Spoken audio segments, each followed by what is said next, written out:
Oh, geez, what smells?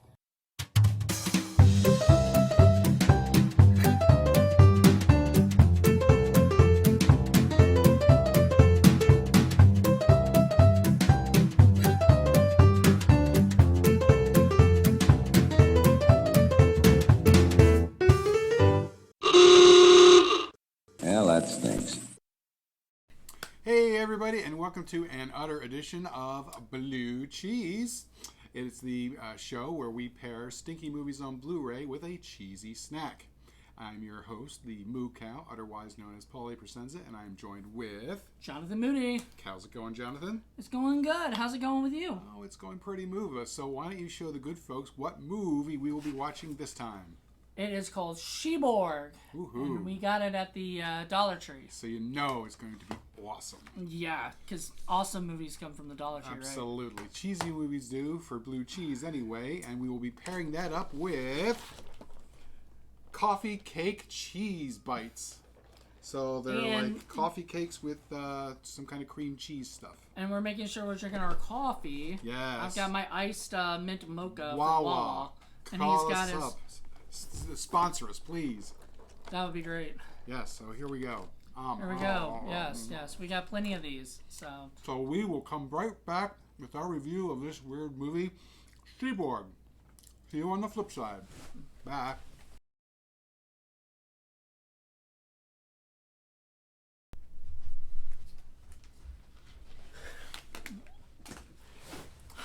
And we are back. Hello. We just finished SheBorg. SheBorg. And Crap boy, my life. Wow, what a lot of fun that was.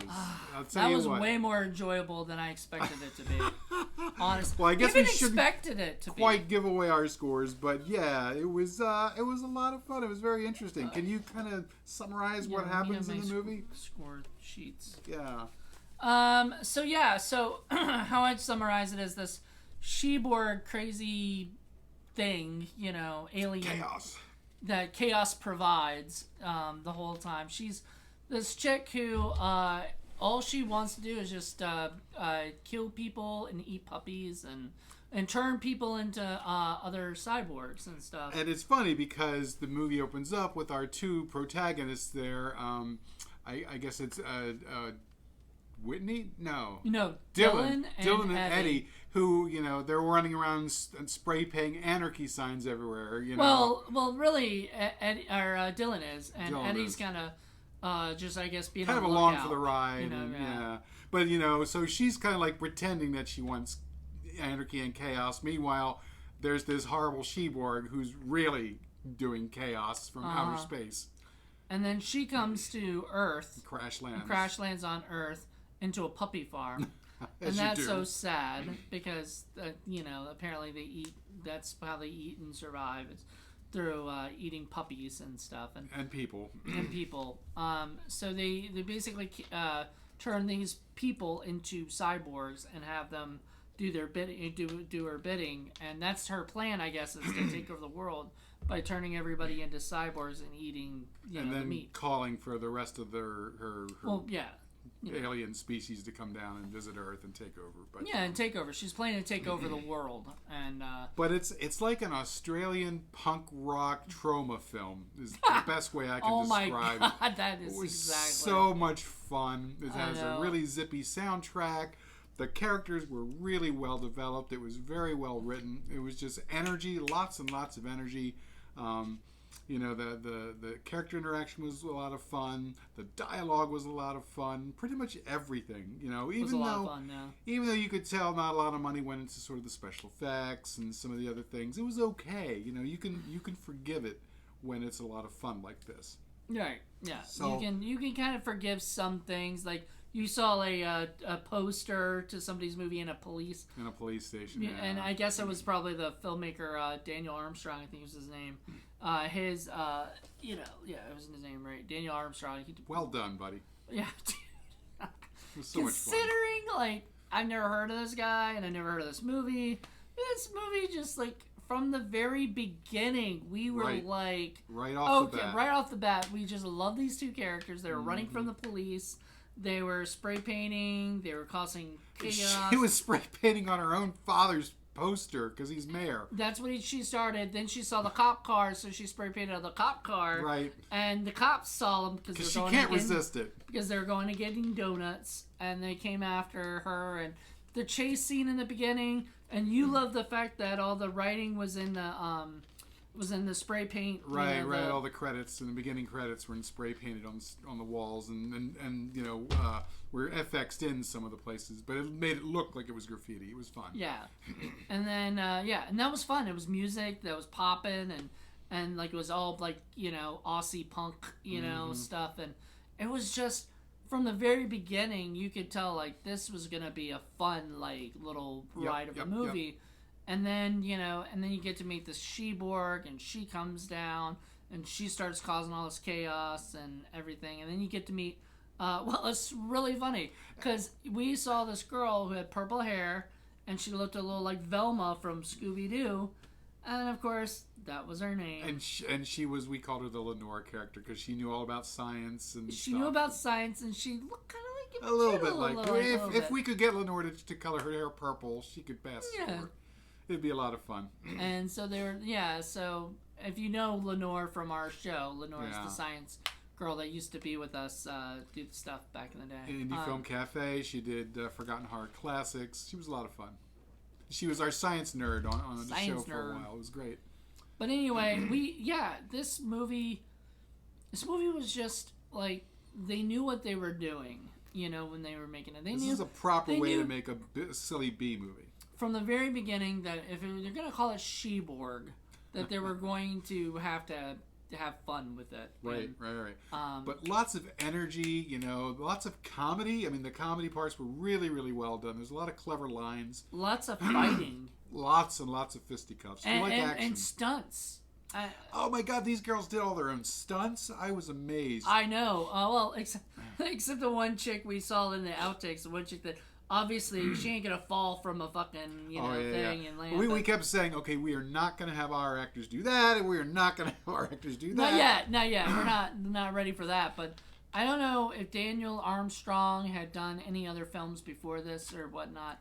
But like having his main girl, like she was jumping on top of a car and flying on it and stuff while it's moving. I was just like, that is freaking amazing. We didn't know like, anything about this kudos to movie. you, Whitney. We didn't know anything about this film. This was a dollar store movie, right? This was a Dollar Tree movie. This should not be in the Dollar Tree, honestly. Awesome. The problem is, like, I guess it didn't get a lot of attention. I guess. It was distributed by Wild Eye, which Wild Eye releasing well done, Wild Eye.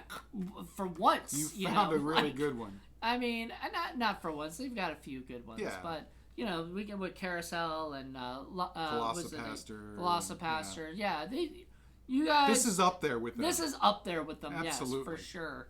Absolutely. And my thing is, why did we hear about it? I guess it's because it was Australian. Maybe I don't know. I don't know. But this should have been promoted more. Yeah, this very much has a trauma, an 80s trauma feel to it. Right, it's got this green slime and the bright colors, the action, a lot of head stomping. And stuff. Lots of head stomping. If you're a fan of head stomping, you'll like this movie. Right, and who's not? I don't know. Who's not? Like, who's not a fan of head stomping? Although you were kind of worried for a while because there was some puppy action there that you weren't too thrilled about. But then she said, "Free the puppies." Which you said earlier too, and they they did, and they freed the puppies. And that made me happy. But it was funny. Like at one point, one of the evil cyborgs was, you know, talking to another evil cyborg. She's like, "Are you eating a puppy?" And she's like, "Well, I was hungry."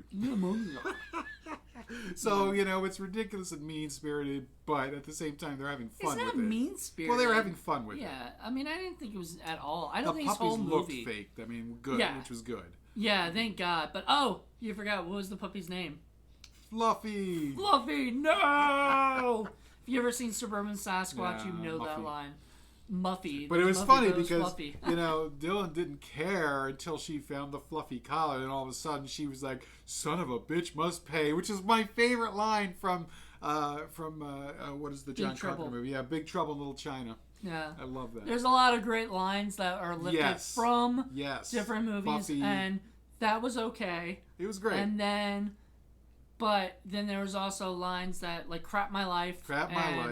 What was the other ones? There's a couple other ones. There was a few of them in there. There was a few ones that like they constantly said, what is it? The girl said chaos must provide a lot. Right. The SheBorg. Chaos infinitum. Yeah. She was just. Oh, there was a part where like the hunky cop guy is running around without his shirt, and they keep going like, "Why don't you have a shirt on? You could wear a shirt. We could put a shirt on you." And they're like, "Just leave him alone. He's okay without his shirt." This reminds me of like, "Hey, stop stabbing me." It's that horrible. Kind of thing, yes. Very self-referential and meta. It knows what it's doing. Meta. It knows what it's doing. It's sort of winking at you a little bit, but in a good like you're safe when you watch this kind of way. Right. And like, look, we've been reviewing movies for years, and we see these B movies that are just so terrible. That are just so bad because they take themselves way too seriously. Or in the case of a lot of them, they're just severely underwritten. This is a movie. This is how you write a fun B movie. Everything made sense. Everything was really well done. You didn't even need an exposition, dude. And even there's a lot of good character development, even between Dylan and Eddie. They evolve during the course of the film. Their relationship evolves, and to the point where, finally Eddie is telling Dylan exactly what her problem is, that she should have told her years ago. And she's finally sticking up for herself. And helps her get over the hump that she finally needs to hear I for feel her to like move on. Eddie, throughout the whole thing became this bigger character she started to actually take stick up for herself. Right. And that was, that shows in the beginning where she's with the guy we call LSD Ramon. LSD Ramon. Yeah, he was awesome. DD Ramon on acid. He was so funny. It was great. He was great. My favorite bit is they're being choked by the one chick, and she's like, "Do something!" And he like runs off. Yes. And he like thinks about it and then runs off, and they're like, "Oh, I should have been a little bit more specific," and just so much fun. Like, I absolutely adored this I remember movie. the two friends were fighting. She's like, "What are you, crapping your pants?" And he goes, "I am." Yeah. It was just adorable. It was funny because he was funny. Good timing. Everybody was really good. You cared about everybody that was in the group. Even I cared about the Ramon guy when unfortunately when he passed away. Rick or Prick. Rick or Prick, yeah. They called her Prick, and she was like, "I know what I said." It was so cute. It was really, really, really. And the done. father, the mayor, oh my God, he was so good too. Like he was like, it was funny because there was the SheBorg who was like the main villain, the big bad. But then there was other bads, Right. throughout it, and one of them was the father, who at one point was sort of the bad to her anyway, even though he bailed her. I think he bailed her out of jail probably because of the scandal. Didn't want a scandal on her. Sure. But then that's when he created the whole no one gets out. I like how shirtless cop in the beginning, for the most of the film, he was with the mayor and sort of against them. And then, because of everything he sees, he joins their side and actually becomes part of their group. Yeah. So that it's Eddie and Dylan, and then shirtless cop, and then purple hair Lenore. How many times have we seen movies where the character still doesn't believe them, even though they've seen all these things? It's ridiculous. And then, and I don't even know why they do that. It's like, it's stupid. But this movie had the one scene where the cop's like, "Yeah, I saw them, so yeah, I believe you. Right, I believe you." Like, he goes, "It's still crazy as fuck, but I believe you." I believe you. Yeah. I'm not going to put my shirt on, but I believe you. No, he takes his shirt off later. He has his shirt on then. Just Jen, that scene's just for you. I know. Not only him, there were a whole bunch of cyborg zombies that also had their shirts on. Yeah, they're all chasing him. It was funny. I was like, when did it become a David Dakota movie? Yeah, 1313 SheBorg zombies. Yeah, SheBorg zombies. But no, it was absolutely, God, it was probably one of my favorite B movies to come out in a while. Kind of, if you haven't seen the movie Spiderlings, and we're going to probably cover that at some point very soon, it's a lot like that, only a lot more going on, a lot more oomph to it. It's a lot of fun. Wait, Spiderlings have more oomph? No, this one has more oomph. Okay. I was going to say, this one had a lot of oomph. Oh, it does. A lot of oomph. A lot of shit going on. Like, they can make some fun movies down in Australia. I was wondering where they were going to go with it necessarily, because like once they got that little thing to put in her flux capacitor or whatever, right. Or capacitator or something, whatever science shit. Which Okay, so that's sort of annoying sometimes when you hear movies that talk about science shit and they don't have a clue what they're talking about. Right. These people say it, and I'm just like, I'm just gonna go with it. Yeah, clearly it was more of a Back to the Future reference, and there was a Karate Kid reference, and there was all kinds of wonderful. There was things. References all over the place. Absolutely. Which it didn't. None of that shit bothered me. None of it. It was well done. This whole movie was just one big, huge, just pile of fun. Yes, it was absolutely one big fat pile of bloody, slimy fun. It wasn't a piece of piss. So don't be a steaming Nancy and go find it. Go find it at the dollar store, because my God, what a bargain for $1! Are you kidding me? This was a lot more fun than most Hollywood movies that spend $150 million on. They could watch this and learn a lot. They won't. I know. That's the problem. They won't watch this movie because it's not one of their type of movies. Ugh. So they don't want to. They don't. But you know what I mean? I had more fun watching this than I have in a lot of Hollywood movies in quite a while. So if you can find it at the Dollar Tree, please go check it out. You will love it. Absolutely. It's blue cheese. We've seen some crap. That's on true. Blu-ray. That's true. And this movie comes with the special features of behind-the-scenes documentary, a music video called Puppy, you go. Yeah, Puppy Farm Massacre. Oh my God. As you do. I don't want to see that music video. I'm sorry. Well, it doesn't mean the puppies are going to be massacred. People there will probably be massacred. I don't know. I don't trust it. I don't even want to try. Muffy. So, and then there's trailers. So it's got a good amount of stuff on it for like a fun little. And I'm so glad that Wild Eye releases some of his films on Blu-ray, because sometimes they don't. Right. So they're very picky, and that means that they really thought this movie needed to have a Bluray. I think they recognize the quality of this film. Chaos will provide. It says it on the back. There you go. And so I agree 100%. So we like the cheesy movie. What about the cheesy snack? Now, it was a great snack. These are really, really good. They're like some kind of I guess cream cheese. Where'd you get it? I got it at BJ's Warehouse. BJ's Warehouse. They're cheese bites. BJ's Warehouse? Yes, I did. So they're Wesley Farms coffee cake cheese bites. They're very moist and tasty. And I had it earlier with hot coffee. Man, that was a perfect mix. Even my iced coffee it goes well with. So, I mean, it's coffee cake that goes well with coffee. There you go. So if you're going to have a cheesy movie, make sure you have a really good cheesy snack. And in this case, the cheesy cheese bite coffee cake is really, really good. With cinnamon crumbles on top. So, with all that being said, we pretty much said... I think we pretty much said our scores. I think we should say what we need to say. But it is time for us to score. Tell them about the score. So, in Blue Cheese, we have a cheese ranking. If you think that the movie is really, really Gouda, you choose that and you get 10 points. If you think that it's just cheddar, you just give it 5 points.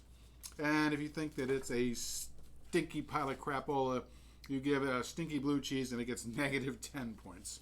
Right. So, and then we'll add her up and we'll see what kind of a cheesy score this movie gets. All right. Trying to shuffle our cards a little bit here. No. I don't think there's going to be much mystery for this particular score. I don't think so either. I think you can tell sometimes the movies that we're very excited about and the movies we're just like, oh my God, we have to sit through that. Or even the ones we're like, it was okay. Yeah, yeah. Like, usually okay is just cheddar, you know, and it's not terrible, but it's not great. But as you're the guest, I'm going to let you go first. What was your score? First, I'm going to say Gouda. Right here, too. There you go. Gouda. It was very Gouda. So this is, I think, our second... Well, no, third maybe, because I think, was it... there have been a couple. There's been a few. Yeah. So, which is nice. So that's good for 20 points right there. So. Right. If we had a third person, I guarantee we would have gotten a third. Oh, yeah. And, if we can get a third person, we will. It's just, it's one of those things. At some point, we maybe will. But... That's a pretty good blue cheese movie. I mean, and that's a really good bargain for a Blu-ray for $1. Come on. For $1 and something that, like, I guarantee you'll love it. Yeah, people that love these kind of movies. Now, I'm not saying if you don't like cheesy movies, then I don't know why you're watching our show. Right. But if you don't like cheesy movies, you're definitely not going to like that movie because it is absolutely bonkers cheesy on purpose. Right. Like, it knows what it's doing. But done well. But done well, you know. Once again, Daniel Armstrong. I think a lot of mainstream folks might like it. If you like something like Tucker and Dale versus Evil, I think you'd like this movie too. It's in that vein of sort of silly on purpose B movie, but done very, very well. Actually, I think this is actually better, a little more fun. Okay, so... You know what I mean? Yeah, so the director of photography is Rom Anthonis, and he did a great job. They all did a great job. With Brendan O'Shea. They both worked on it. Music by Kid Crusher. Nice. That was awesome. I like the music. Special effects by Alexander Paul Ward, and produced by Daniel Armstrong and Anthony Moran. And I gotta say, the two lead actresses, really, really, Top really notch. well done. Top notch. They worked so well together. They absolutely had me believing that they'd been bosom buddy, bestie friends for life, and would do anything for each other. It was so well done. Exactly. Yeah. So, you two, kudos, and everybody. Nobody did a bad job. There's nobody I was like, oh my god, that Can't was say a terrible bad acting. word about this film at all. Even SheBorg, who acted like a robot, you know, and had to act, you know, had to say things. She was very perfect for that role. Like, she was just kept saying, "Chaos provides." This is probably the best female cyborgy kind of film we've done. I mean, Robo Chick was fun, although it was silly and bad. Yes. Robo Woman was just awful. This one is much better than both of them combined, easily. Definitely. So if you have to check out a Robo Chick type movie, this is the one. Like, SheBorg. Which I think is probably the reason we wanted to watch it, because we've been watching these Robo Chick movies all the time. It's a running theme for this season, so there you go. So there you go. But we really liked it. We hope you guys really like it. If you get a chance to watch it, go to the dollar store, dig it up, or maybe it's on Amazon. Dollar Tree. Yeah. I don't know. Dollar Tree. I'm tell you what, I'm going to go back and I'm going to look up the director and the writer and see what else these guys have done. Because this is 2016, right? Yeah. So maybe more movies coming. Absolutely.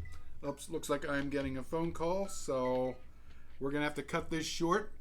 Thank you very, very much for joining us on Blue Cheese, and we will see you the next time. The flip side. Bye. Oh, jeez, what smells?